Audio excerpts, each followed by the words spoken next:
বাংলা মোটরের দলীয় কার্যালয়ে সংবাদ সম্মেলনে বক্তব্য রাখছেন এনসিপি নেতারা। আমরা সরাসরি চলে যাচ্ছি সেই অনুষ্ঠানে।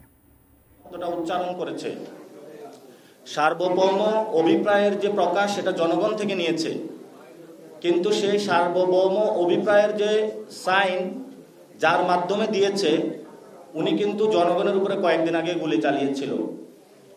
ফলত সরকার এখানে আইনি ভিত্তি দিল শেখ হাসিনা এবং আওয়ামী ফ্যাসিজমের যে অংশ তার হাত দিয়ে এই জুলাই সনদকে সে অপবিত্র করেছে। এক নাম্বার। দুই নাম্বার বিষয় হলো আমাদের যে মৌলিক সংস্কার কাঠামো আমরা চেয়েছিলাম, এই যে আদেশটা হলো এই আদেশের মধ্য দিয়ে আমরা মৌলিক সংস্কারের পথে যেতে পারবো না। এখানে বাংলাদেশে একটা সাংবিধানিক সংকট আবার রয়ে গেল। অর্থাৎ বাংলাদেশের যে ফ্যাসিবাদী কাঠামো মূলোৎপাটন করার জন্য আমাদের এখানে যেই সমস্যাগুলো রয়েছে, সরকার যে আদেশ দিয়েছে এই আদেশের মধ্য দিয়ে এই সংকটগুলো আমরা ভবিষ্যতে দূরীভূত করতে পারবো না। কেন পারবো না? যখন থেকে গণ অভ্যুত্থানের পর আমরা চুপ্পুকে সরাইতে চাইলাম, বিএনপি বাধা দিল, সংস্কার কমিশন এসে গুন্ডামি করলো।